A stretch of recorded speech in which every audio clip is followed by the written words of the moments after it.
অসমত দ্বিতীয়জন মহম্মদ ছাদাউল্লাহ আমি স্থাপন হ'বলৈ নিদিওঁ। আজিৰ প্ৰেক্ষাপটত বদৰুদ্দিন আজমল হ'ল মহম্মদ ছাদাউল্লাহ, যোনে অসমত মুছলিম লীগ গঠন কৰিছিল।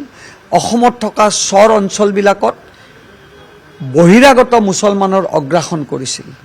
গোপীনাথ বৰদলৈ মুখ্যমন্ত্ৰী হোৱাৰ পিছত মহম্মদ ছাদাউল্লাহৰ গোটেই আইনী প্ৰক্ৰিয়া, গোটেই নিয়ম যি তেখেতে আইন আনিছিল সেইবিলাক বৰখাস্ত কৰিছিল। আৰু এজন প্ৰকৃত গোপীনাথ বৰদলৈ আমি পোৱাৰ বিনিময়ত আজি অসমখন আমি ভাৰতবৰ্ষৰ লগত সুৰক্ষিত হৈ থাকিব পাৰিলোঁ। সেই সময়ত কংগ্ৰেছ দলৰ prime minister of India, Congress অসমখনক পাকিস্তানলৈ এৰি দিবলৈ কুণ্ঠাবোধ কৰা নাছিল।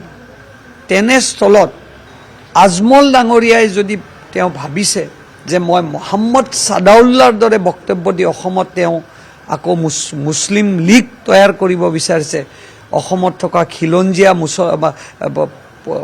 ব্যক্তিসকলক অধিকাৰ তেখেতে আগ্ৰাসন কৰিব বিচাৰিছে, কেতিয়াও এইটো সম্ভৱ হ'ব নোৱাৰে।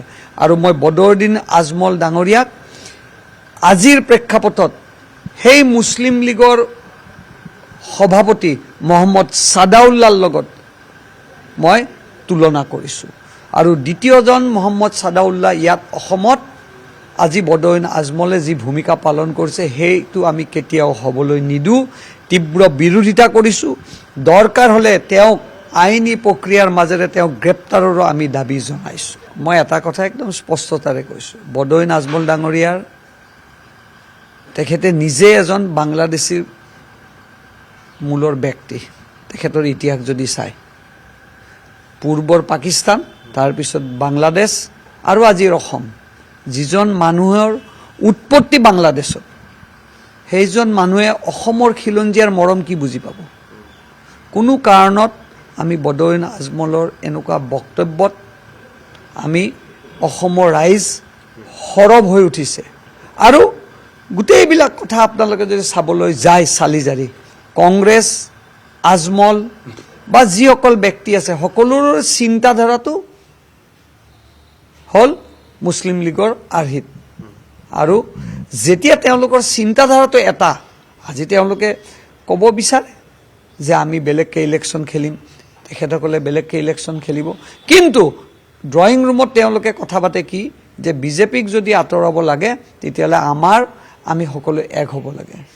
সেইসকল ব্যক্তিক আমি ইয়াৰ পৰাই সাৱধান কৰি দিছোঁ যে অসমত যিসকল খিলঞ্জীয়া ধৰ্মাৱলম্বী লোক আছে, অসমত যিসকল জনগোষ্ঠী আছে, সেইসকলৰ যদি অধিকাৰ তেওঁলোকে সাব্যস্ত কৰিব বিচাৰে তেতিয়াহ'লে সেই অধিকাৰ ইয়াত সাব্যস্ত নহ'ব। তেওঁলোকৰ যদি বাংলাদেশী মিয়াৰ প্ৰতি ইমান মৰম আছে, তেওঁলোক যাব লাগে বাংলাদেশলৈ। তাত তেওঁলোকে UDF খোলক, কংগ্ৰেছ খোলক, আমাৰ আপত্তি কৰিব লগা নাই। অসমৰ ৰাইজে দ্বিতীয়জন গোপীনাথ বৰদলৈ পাইছে মুখ্যমন্ত্ৰী ডাঙৰীয়াক, যোনে নিজৰ মাটি অধিকাৰ, ভূমিৰ অধিকাৰ, নিজৰ জাতিৰ অধিকাৰ দিবলৈ সক্ষম হৈছে। 100% একে। কাৰণ আপুনি গৌৰৱ গগৈৰ বক্তব্য শুনিব, মিয়া মুছলমানৰ প্ৰতি দৰদ।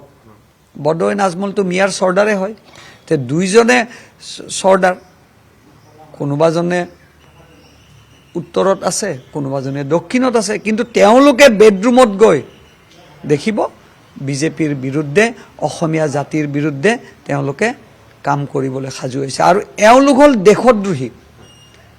এই দেশদ্ৰোহীক আমি এইবাৰ 26ৰ লোকসভা নিৰ্বাচনত একেবাৰে শূন্য কৰি বাংলাদেশলৈ বা পাকিস্তানলৈ যোৱাৰ আমি সংকল্প লৈছোঁ। আপুনি বিচৰা বাতৰি পাব কেৱল নিউজ 18 এপত। নিউজ 18 এপ ডাউনলোড কৰিবলৈ স্কেন কৰক এই QR কোড। গুগল প্লে ষ্টৰতো পাব এই নিউজ 18 এপ।